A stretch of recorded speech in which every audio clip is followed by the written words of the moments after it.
Friends, நீங்க இன்னும் இந்த கதையோட பார்ட் 1 பார்க்கலனா, மேல இருக்கிற ஐ பட்டன கிளிக் பண்ணி பார்ட் 1 பார்த்துட்டு திரும்ப இந்த வீடியோவ வந்து பாருங்க.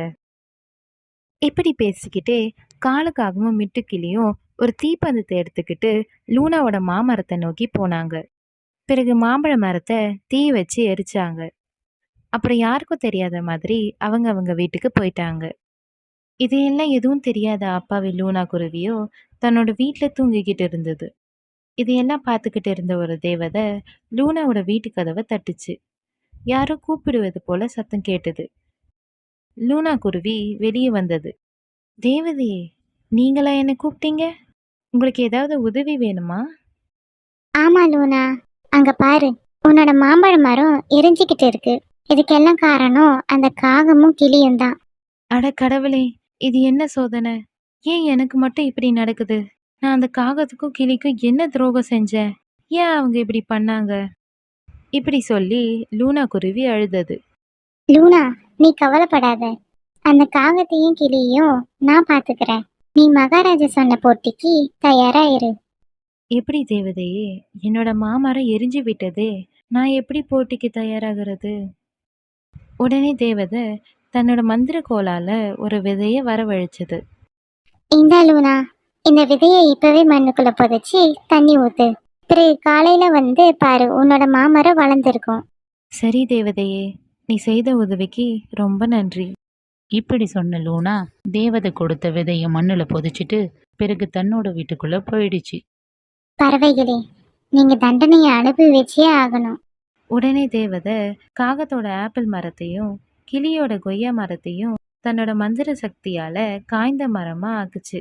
இப்ப 2 பறவைகளோட மரமும் காய்ந்த மரமா ஆயிடுச்சு.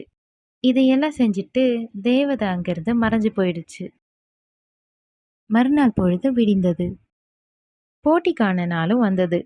தேவதை சொன்ன மாதிரி லூனா தூங்கி எழுந்து நேற்று இரவு விதைய புதைச்சி வச்ச இடத்த பார்த்தது. அட, என்ன ஆச்சரியம்! ஒரே மரத்துல 3 கனிகள் இருக்கிற மரம் வளர்ந்திருந்தது. அந்த மரத்துல மாம்பழம், கொய்யாப்பழம், ஆப்பிள் பழம் 3 பழங்களும் ஒரே மரத்துல காய்ச்சிருந்தது. இத பார்த்த லூனா குருவி ரொம்பவே சந்தோஷப்பட்டது. தேவதையே, இதுக்கெல்லாம் நான் உங்களுக்கு தான் நன்றி சொல்லணும். அதே நேரத்துல காலுக்காகத்தோட ஆப்பிள் மரமும் மிட்டுக்கிளியோட கொய்யா மரமும் காய்ந்து போய் இருந்தது. தங்களோட மரம் இப்படி காய்ந்து போய் இருக்கிறத பார்த்த 2 பறவைங்களும் அழுதாங்க. பிறகு லூனாவோட வீட்டு வாசல்ல 3 பழங்கள் கொண்ட மரத்தை பார்த்த காலுக்காகவும் மிட்டுக்கிளியும் அதிர்ச்சி அடைந்தாங்க. மிட்டு, என்ன இது? நம்ம 2 பேரோட மரங்களும் இப்படி காய்ந்து போயிருக்கு. ஆனா நேற்று இரவு லூனாவோட மாமரத்தை நாம தானே எரிச்சோம். பிறகு திரும்பவும் எப்படி மரம் அங்க வந்தது? காடு, இதுக்கெல்லாம் நம்ம பேராசை தான் காரணம். லூனாக்கு பரிசு கிடைக்க கூடாதுன்னு லூனாவோட மரத்தை எரிச்சோம். இப்போ நம்மளோட மரமே காய்ந்து போயிருக்கு.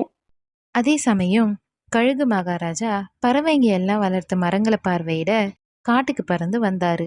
அப்படி மரங்களை பார்வையிட்ட மகாராஜா காலுக்காகத்தோட ஆப்பிள் மரத்தையும் மிட்டுக்கிளியோட கொய்யா மரத்தையும் பார்த்து, காலு, மிட்டு, நீங்க உங்களோட மரங்களுக்கு சரியா தண்ணீர் ஊற்றி வளர்க்கலையா? மரங்கள் ஏன் இப்படி காய்ந்து போயிருக்கு? நீங்க 2 பேரும் இந்த போட்டிக்கு தகுதியே இல்லாதவங்க. மகாராஜா, மகாராஜா, அது வந்து அது வந்து பிறகு மகாராஜா லூனாவோட மரத்தை பார்த்து ரொம்பவே ஆச்சரியப்பட்டாரு. லூனா, உன்னோட இந்த மரம் அதிசய மரம். உன்னோட நல்ல எண்ணத்துக்கு தான் ஒரே மரத்துல 3 கனிகள் உள்ள மரமா வளர்ந்திருக்கு. இந்த போட்டியில முதல் பரிசு உனக்கு தான் லூனா. இப்படி சொல்லிட்டு கழுகு ராஜா அந்த அதிசய மரத்துல இருந்து ஒரு பழத்தை பறிச்சு சாப்பிட்டாரு. ஆஹா, இந்த பழங்கள் இவ்ளோ சுவையா இருக்கு. பிறகு கழுகு மகாராஜா லூனாக்கு வண்ணம் தீட்டப்பட்ட ஒரு அழகான வீடும் 1 வருஷத்துக்கான தானியங்களையும் பரிசா கொடுத்தாரு. அந்த பரிசை லூனா சந்தோஷமா வாங்குச்சு. நண்பர்களே, இதுக்கு தான் சொல்வாங்க, பேராசை பெருநஷ்டம்.